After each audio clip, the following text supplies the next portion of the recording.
কতক্ষণ ধরে ট্রাই করি দেখুন তার মাথাটা নরম চোখের সুবিধা নিয়ে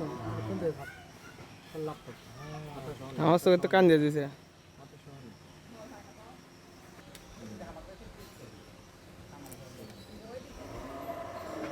ছোটো থেকে মানুষ করা আমার বাড়ির গরু কান্দন আসা যায় আর কি, বিক্রি করার কোনো আশা নাই। গরুটা আমার খুব আদরের, অনেক কষ্ট করে মানুষ করছি আমি। হ্যাঁ, এই গরুর পিছিয়ে আমার অনেক খরচ, প্রায় 2 বছর 8 মাস ধরে লালন পালন করতেছি আমি। গরুটার প্রতি খুব আশা আমার ভবিষ্যৎ। আর আমার এই গরুতে আমি দৈনিক গুঁড়া, ভুসি, চালের আটা, আপনি গমের আটা, এরকম গমের ভুসি, ভুট্টা, তারপরে হচ্ছে আপনার ছোলা, এগুলো খাওয়াই আর কি। মাঝে মধ্যে ফল, এরা প্রিয় খাবার হচ্ছে আপেল, কলা, হ্যাঁ, এগুলো নিয়মিত খাওয়াই আমি গরুকে। আসলে আমার এই গরু এখন পর্যন্ত কোনো দেশীয় খাবার ছাড়া, যেরকম প্রাকৃতিকভাবে ঘাস, আমার নিজস্ব জমির ঘাস খাই, আর বাইরের কোনো ইনজেকশন বা এরকম কোনো কিছু আমি এখন মধ্যে ইনজেকশন করিনি।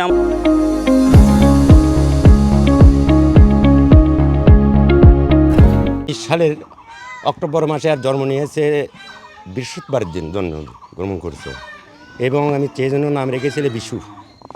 আর দ্বিতীয় কথা, যখন বাচ্চা দেয় তখন কিন্তু খুব শখের একটা বাচ্চা ছিল, এই জন্য আমি হচ্ছে নিজের সন্তানের মতো করে তাকে মানুষ করেছি। এবং গাভীর যে দুধ হয়, যে দুধ আমি কোনো দিন দোয়াইনি, সম্পূর্ণ এই বাচ্চাকে খাওয়াইছি আমি। এবং নিজের সন্তানকে যেভাবে মানুষ করা হয় সেভাবে আমাকে লালন পালন করেছি।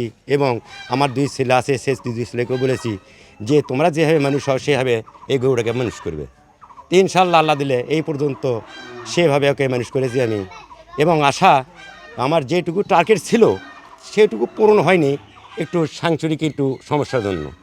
যে আরও আশা ছিল যে আরও একটু বড় করার, কিন্তু কিছুদিন যাবত একটু সমস্যার ভিতরে ছিলাম, কৃষি কাজ করি তো, এই জন্য করে একটু করে খাওয়ানোর সমস্যা হয়েছে। যাই হোক, যেটুকু হয়েছে আমার যথেষ্ট আল্লাহ দিলে।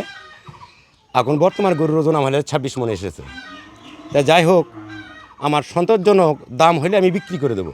আল্লাহ দিলে আমি এখন দাম চাইছি বর্তমানে 8 লক্ষ টাকা দাম চাইতেছি।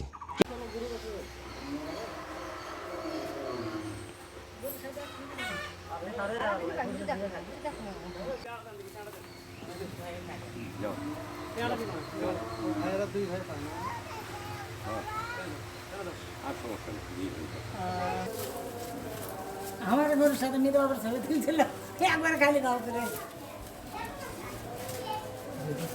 সাধু ভাইরি আছে।